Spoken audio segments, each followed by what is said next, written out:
ಒಳಗಡೆ ಬಿಡೋ ಹಾಗಿಲ್ಲ ಸರ್. ಯಾಕಲೇ ಮಗನೇ, ಹೆಂಗಾಯ್ತ ಮೈಗೆ? ಸಾರಿ ಸರ್, ಇನ್ವಿಟೇಷನ್ ಇಲ್ಲದೆ ಒಳಗಡೆ ಬಿಡಬೇಡಿ ಅಂತ ಆರ್ಡರ್ ಆಗಿದೆ. ಮುಖ್ಯಮಂತ್ರಿ ನಾ ಎಲ್ಲಿದ್ದೀನ? ಯಾವ ಹರ್ಕಟ್ ನನ್ನ ಮಗ ಹೇಳಿದ್ದ?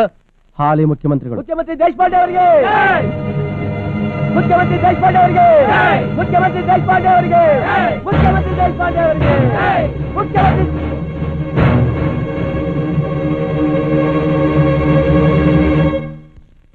ಒಂದ್ ನಿಮಿಷ ಈ ಕಡೆ ಬರ್ತೀಯನ?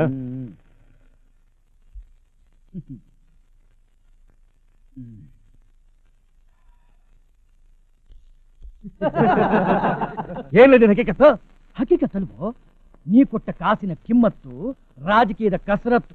ಏಯ್, ಒಳ್ಳೆ ಒಂದು ಒಳಕ ಕಂಡ್ರೆ ಒಳಕಲ್ಲಾಗ ಹುಚ್ಚ ಹೋಯ್ದೇನೋ? ಅದೇ ರಾಜಕೀಯ ದೇಸಾಯ್. 30 ವರ್ಷ ರಾಜಕೀಯ ಮಾಡಿ ನಾವು ಯಾವಾಗಲೂ 32 ಹಲ್ಲಿಗಳ ಮಧ್ಯೆ ಇರೋ ನಾಲ್ಗೆ ಇದ್ದಂಗೆ ಹುಷಾರಾಗಿರ್ಬೇಕು, ಯಾರ ಕೈಗೂ ಸಿಕ್ಕಾಕೋಬಾರ್ದು ಅಂತ ಉಪದೇಶ ಮಾಡಿ ನೀನು ಅದೇ ರಾಜಕೀಯದಲ್ಲಿ ನಮ್ಮ ನೆರಳನ್ನ ನಾವು ಯಾವಾಗಲೂ ನಂಬಾರ್ದು ಅನ್ನೋ ಸತ್ಯ ಮಾತ್ರ ಮರ್ತೋಯ್ತೇನಲ್ಲೇ. ಚೆನ್ನಾಗಿ ಯೋಚನೆ ಮಾಡು, ಇನ್ನು 5 ವರ್ಷ ಟೈಮ್ ಇದೆ.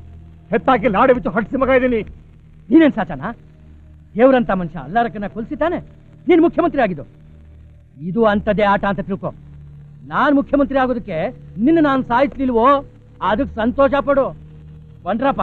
ಮುಖ್ಯಮಂತ್ರಿ ದೇಶಪಾಂಡೆ ಅವರಿಗೆ, ಮುಖ್ಯಮಂತ್ರಿ ದೇಶಪಾಂಡೆ ಅವರಿಗೆ, ಮುಖ್ಯಮಂತ್ರಿ ದೇಶಪಾಂಡೆ ಅವರಿಗೆ, ಮುಖ್ಯಮಂತ್ರಿ ದೇಶಪಾಂಡೆ ಅವರಿಗೆ, ಮುಖ್ಯಮಂತ್ರಿ ದೇಶಪಾಂಡೆ ಅವರಿಗೆ, ಮುಖ್ಯಮಂತ್ರಿ ದೇಶಪಾಂಡೆ ಅವರಿಗೆ. ನೋಡಿ ಮಗನೇ, ಮುಖ್ಯಮಂತ್ರಿ ದೇಶಪಾಂಡೆ ಅವರಿಗೆ ಜೈ. ನೋಡಿ, ಮ್ಯಾಟರ್ ಅಡ್ರೆಸ್ ಕಂಪೋಸ್ ಆಗುತ್ತೆ. ಓಕೆ, ಆ ಶಿವಮೊಗ್ಗ ಚೆಕ್ ಏನಾಯ್ತು? ಅದನ್ನ ಹಾಗೆ. ಏನಲ್ಲ ಈ ಬೆಳಗೆರೆ ಚೀಪ್ ಆಗಿ ಪೇಪರು ಪೆನ್ನು ಸಿಕ್ತು ಅಂತ ನನ್ನ ಜಾತಕನೇ ನಿನ್ನ ಪೇಪರ್ನಲ್ಲಿ ಬರೆದ್ಬಿಟ್ಟಿದ್ದೇನೋ? ನೀವು ಯಾರು ಅಂತ ಗೊತ್ತಾಗಿಲ್ಲ. ಬಾಬು ರೆಡ್ಡಿ, ನಾನೊಬ್ಬ ಬೆರಕೆ ನನ್ನ ಮಗ. ಕಲಬೆರಕೆ ಸಿಮೆಂಟ್ ಹಾಕಿದ್ದಕ್ಕೆ ಮೈಸೂರು ರೋಡ್ನಲ್ಲಿ ಕಟ್ಟಿದ ಬ್ರಿಡ್ಜ್ ಬಿದ್ದು 100 ಜನ ಸತ್ರು ಅಂತ ನಿನ್ನ ಪೇಪರ್ನಲ್ಲಿ ನಾನು ಫೋಟೋ ಸಮೇತ ಹಾಕಿದ್ದನ್ನ ಮರೆತು ಬಿಟ್ಯಾ? ಓಹೋ, ನೀವೇನವರು? ಹೌದು. ಲೈ, ನಾನು ಕಲಬೆರಕೆ ಸಿಮೆಂಟ್ ಹಾಕಿದ್ದನ್ನ ನೀನು ಬಂದು ನೋಡಿದ್ಯಾ? 20 ಕೋಟಿ ರೂಪಾಯಿ ನುಂಗಿ ಅದರಲ್ಲಿ 50% ಲೋಕೋಪಯೋಗಿ ಸಚಿವರಿಗೆ ಕಮಿಷನ್ ಕೊಟ್ಟಿದ್ದಕ್ಕೆ ನಿನ್ನ ಹತ್ರ ಆಧಾರ ಇದೆಯಾ? ನೋಡಿ ಮಿಸ್ಟರ್ ರೆಡ್ಡಿ, ತಾಯಿ ಇಲ್ಲದೆ ಮನೆ ಕಟ್ಟ ಅಭ್ಯಾಸ ನನಗಿಲ್ಲ. ಈ ಹಾಯ್ ಬಗ್ಲು ಬರೀ ಪತ್ರಿಕೆ ಮಾತ್ರ ಅಲ್ಲ, ನನ್ನ ಪಾಲಿಗೆ ಭಗವದ್ಗೀತೆ. ಇದ್ರಲ್ಲಿ ಬರೋದಷ್ಟು ಸತ್ಯ ಅಲ್ಲ. ಸುಳ್ಳು ಅಂತ ಮುಂದಿನ ಸಂಚಿಕೆಯಲ್ಲಿ ಬರೆದು ನನ್ನ ತಪ್ಪಾಯ್ತು ಅಂತ ಕ್ಷಮೆ ಕೇಳ್ಕೋಬೇಕು.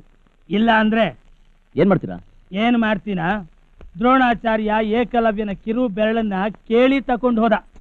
ನಾನು ಕೇಳ್ದೇನೆ ನಿನ್ನ ಬೆರಳುಗಳನ್ನ ಕತ್ತರಿಸ್ಕೊಂಡು ಹೋಗ್ತೀನಿ. ಹೌದಾ?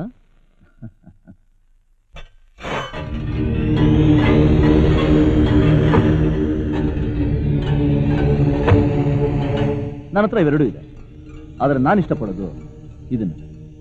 ಯಾಕೆಂದ್ರೆ ನನ್ನ ಉದ್ದೇಶ ಇಷ್ಟೇ, ಈ ಪತ್ರಿಕೆಯಿಂದ ಜನರಿಗೆ ಸತ್ಯ ತಿಳಿಸೋದು, ರಕ್ತಪಾತ ಮಾಡೋದಲ್ಲ. ನಿಮ್ಗಿಷ್ಟ ಇಲ್ಲ ಅಂದ್ರೆ ಹೇಳಿ.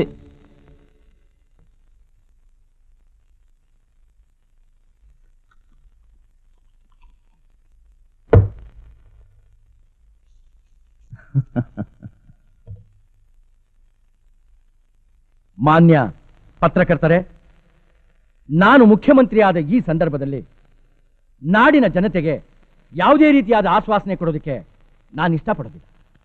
ನನ್ನ ಮೊಟ್ಟ ಮೊದಲನೇ ಹೆಜ್ಜೆ ಏನಪ್ಪ ಅಂತಂದ್ರೆ, ನನ್ನ ಮಂತ್ರಿಮಂಡಲದ ಎಲ್ಲಾ ಸಚಿವರ ಆಸ್ತಿ ವಿವರವನ್ನ ಸದನದ ಮುಂದೆ ಇಡ್ತಾ ಇದ್ದೇನೆ. ಮತ್ತೆ ಜನಗಳ ಕಷ್ಟ ಸುಖಕ್ಕೆ ನನ್ನ ಮನೆ ಬಾಗಿಲು ಸದಾ ತೆಗೆದಿರುತ್ತೆ. ಇದ್ರ ಜೊತೆಗೆ ಮುಖ್ಯವಾದ ವಿಷಯ ಏನಪ್ಪಾ ಅಂತಂದ್ರೆ, ದಕ್ಷ ಹಾಗೂ ಧೀಮಂತ ಪತ್ರಿಕಾ ಸಂಪಾದಕ ರವಿ ಬೆಳಗೆರೆಯವರಿಗೆ ಸನ್ಮಾನ ಸಮಾರಂಭವನ್ನು ಏರ್ಪಡಿಸಿದೆ. ಇದು ನಮ್ಮ ಸರ್ಕಾರ ಸತ್ಯಕ್ಕೆ ಕೊಡುವಂತ ಒಂದು ಗೌರವದ ಸೂಚನೆ. ಮುಖ್ಯಮಂತ್ರಿಗಳು ನನಗೆ ಸನ್ಮಾನ ಮಾಡ್ತಾ ಇರೋ ರಹಸ್ಯ, ಕುತಂತ್ರ ಅಥವಾ ರಾಜಕೀಯ ಏನನ್ನೋದನ್ನ ನಾನು ತಿಳ್ಕೋಬೇಕು. ನನಗೆ ಮಾಡೋ ಸನ್ಮಾನ ಇನ್ನು ಮುಂದೆ ನಾನು ನಿಮ್ಮ ತಂಟೆಗೆ ಬರಬಾರ್ದು ಅನ್ನೋದಕ್ಕೆ ನೀವು ಕೊಡ್ತಾರ ಲಂಚನ, ಅಥವಾ ನೀವು ಮಾಡೋ ಕೆಲಸಕ್ಕೆ ಒಬ್ಬ ಸ್ನೇಹಿತನಾಗಿ ನಾನು ಸಹಕಾರ ಕೊಡಬೇಕು ಅಂತ ನೀವು ಕೊಡ್ತಾರೋ ಉಡುಗೊರೆನ? ನೋಡಿ, ನಿಮಗೆ ಪತ್ರಕರ್ತರ ಮೇಲೆ ಅಭಿಮಾನ, ಗೌರವ ಅಂತಿದ್ರೆ ನನಗಿಂತ ಹಿರಿಯ ಪತ್ರಕರ್ತರು 100 ಜನ ಇದ್ದಾರೆ, ಅವ್ರನ್ನ ಕರ್ ಸನ್ಮಾನ ಮಾಡಿ. ಸೇಮ್ ಸಾಹೇಬ್ರೆ, ನೀವು ಈ ಪದವಿಗೆ ಬರೋದಕ್ಕೆ ದೇಸಾಯಿ ಅವರಿಂದ ಎಷ್ಟು ಹಣ ತುಂಬಿದ ಸೂಟ್ ಕೇಸ್ಗಳನ್ನ ತಗೊಂಡಿದ್ದೀರಾ ಅನ್ನೋದು ನನಗೆ ಚೆನ್ನಾಗಿ ಗೊತ್ತು. ಲಂಚ ನಿರ್ಮೂಲ ಮಾಡ್ತೀನಿ ಅಂತ ಪದವಿಗೋಸ್ಕರ ನೀವೇ ಲಂಚದ ಸಂಸ್ಕೃತಿಗೆ ನಾಂದಿ ಹಾಡಿರೋದನ್ನ ಮರ್ತಿದ್ದೀರಾ?